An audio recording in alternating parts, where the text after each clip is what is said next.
Hi guys, Mark Madriaga Vlogs here, o Mario Madriaga sa aking YouTube channel, and welcome back. Pasensya na po kayo kung ngayon lang ulit po nagpakita, kasi nagka-problema na naman tayo sa YouTube channel natin. Isang strike na lang. Patay na tayo. Hirap naman ng ganito. Hindi talaga maiwasan eh. Kasi sa pagkukuha ko ng ng tawag dito, yung mga karaoke song sa YouTube, doon ako copyright strike. Wala naman akong makunan ng sariling audio.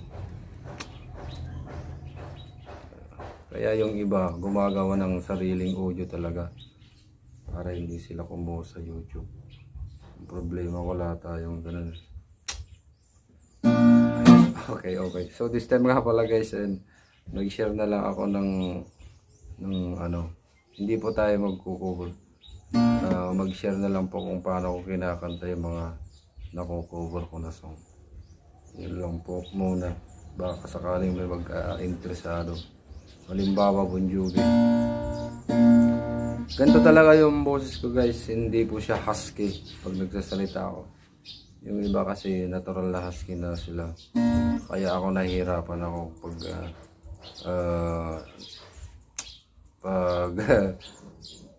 nagagaya ng boses. Nanggagaya na hindi naman magaya.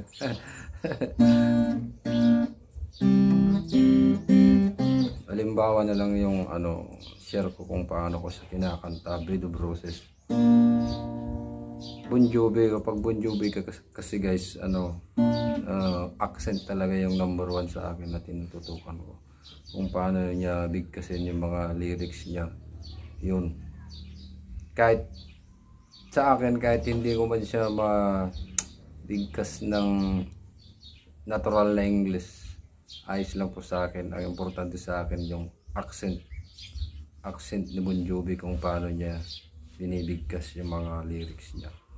Yun po ako nakatotok. Tsaka minsan hindi niya ginagamit yung husky niya. For example na lang dun sa may thank you for loving me. It's hard for me to say the things I wanna say sometimes. It's hard for me to say the things I wanna say sometimes. Yun. Sa Breed of Roses naman, sa stanza pa lang, medyo husky na siya. Ang ginagawa ko naman, dito ko pinapalabas. Hinahaluan ko dito sa may lalamunan ko. Tas yung accent niya, ewan ko kung tama yung ginagawa ko. For example, guys, sitting here wasted and wounded at this old piano, trying hard to capture the moment. This morning I don't know. Goes a bottle of vodka still out in my head, and some blonde gave me nightmares. I think that she's still in my bed. As I dream about the movies they won't make of me when I'm dead. Yun po, ganun ko po siya kinakanta. Bawat lyrics niya po ay kung ano po yung lumabas, yun ang pilit ko ding ginagawa.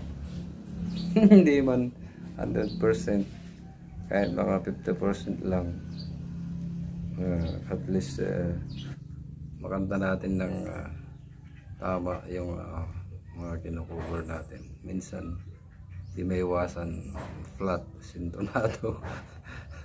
Sa kakatik kasi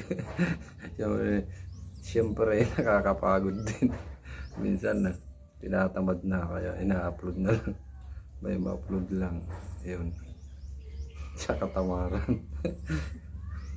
Anyway guys, maraming salamat for watching this video. So far, sana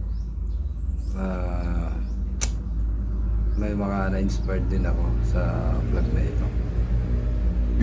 Ayan, next siguro ibang kanta naman, ibang artist yung i-share natin kung paano po natin siya kinakanta.